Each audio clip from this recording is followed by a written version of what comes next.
এটা সম্ভবত পৃথিবীর সবচেয়ে কঠিন জব ইন্টারভিউ। 8 জন ক্যান্ডিডেট পরীক্ষার রুমে ঢুকলো এবং যে মুহূর্তে তাদের হাতে প্রশ্নপত্র এলো সবাই হতভম্ব হয়ে গেল, কারণ পুরো পেপারটাই ছিল একদম ফাঁকা। সবাই কনফিউজ ছিল, কিন্তু কারোরই কথা বলার সাহস ছিল না, কারণ পরীক্ষা শুরু হওয়ার আগে এক্সামিনার 3টি কঠোর নিয়ম বলে দিয়েছে। নিয়ম নম্বর 1, এক্সামিনার বা সিকিউরিটি গার্ডের সাথে কথা বলা যাবে না। নিয়ম নাম্বার 2, এই রুম থেকে বাইরে বের হওয়া যাবে না। নিয়ম নাম্বার 3, পেপার নোংরা করা বা কোনো প্রকার ক্ষতি করা যাবে না। একটা নিয়ম ভাঙলে সঙ্গে সঙ্গে বাইরে বের করে দেওয়া হবে, আর সেই সঙ্গে হাতছাড়া হয়ে যাবে সেই চাকরি যেটা কিনা বছরে 1 কোটি টাকা পাওয়া যায়। নিয়ম বলে শোনানোর পর এক্সামিনার 80 মিনিটের টাইম সেট করলো এবং রুম থেকে বেরিয়ে গেল। সবাই সেই ফাঁকা পেপারের দিকে তাকিয়ে রইল, কেউই জানতো না প্রশ্নটা আসলে কি। সময় যেতে লাগলো। হঠাৎ এক মেয়ে আর সহ্য করতে পারলো না। সে ভাবলো ফাঁকা পেপারের মানে হচ্ছে আমাদের এই ফাঁকা পেপারে একটা প্রফেশনাল রিপোর্ট লিখতে হবে। সে কলম তুললো এবং যেই মুহূর্তে সেই নামটা লিখতে চাইলো, গার্ড সরাসরি তার কাছে এসে তাকে ধরে বাইরে ঠেলে দিল, কারণ সে নিয়ম নম্বর 3 ভেঙে ফেলেছিল। পেপারে দাগ পড়ে গিয়েছিল। এটা দেখে বাকিরা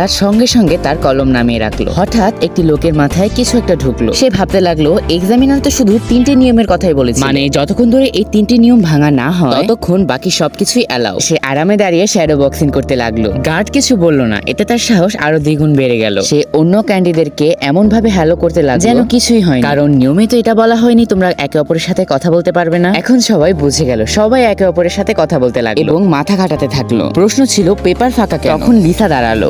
হতে পারে এই পেপারটা কোনো কেমিক্যাল দিয়ে তৈরি, হয়তো বিশেষ আলোতে প্রশ্ন দেখা যায়। সবাই পেপারটা ছাদের লাইটের নিচে ধরলো, কিন্তু কিছুই হলো না। তারপর মাইক বলল হয়তো ইউভি বা ইনফ্রারেড লাইট দরকার, কিন্তু রুমে এরকম কোনো লাইটই ছিল না। ঠিক তখনই এক ফর্সা মেয়ের নজর দেয়ালের দিকে গেল। সেখানে ইমার্জেন্সি লাইট লাগানো ছিল। টেস্ট করার জন্য তারা একটি লাইট ভেঙে ফেললো এবং কয়েক সেকেন্ডের মধ্যেই নীল ইমার্জেন্সি লাইট জ্বলতে লাগলো। সবাই ভাবলো এবার নিশ্চয়ই প্রশ্ন দেখা যাবে, কিন্তু পেপার তখনও ফাঁকাই ছিল। কেভিন বলল হয়তো রংটা ভুল, হয়তো আরো কোনো লাইট আছে। ঠিক তখন ববজেন্ট বলল দেয়ালে আরেকটি টিউব লাইট রয়েছে যেটা কিনা এখন পর্যন্ত জ্বলে। আবার তাদের মনে আশা জাগলো। তারা সকলে মিলে সেই লাইটটাও ভেঙে ফেললো। রুমটা হলুদ উষ্ণ আলোয় ভরে গেল, কিন্তু আফসোস পেপারটা এখনো ফাঁকাই ছিল। তখন সবার নজর পড়লো পলের দিকে। রুমে ঢোকার পর পল একবারও থামেনি। তারা তাকে জিজ্ঞাসা করলো ভাই তুই উঠছিস না কেন?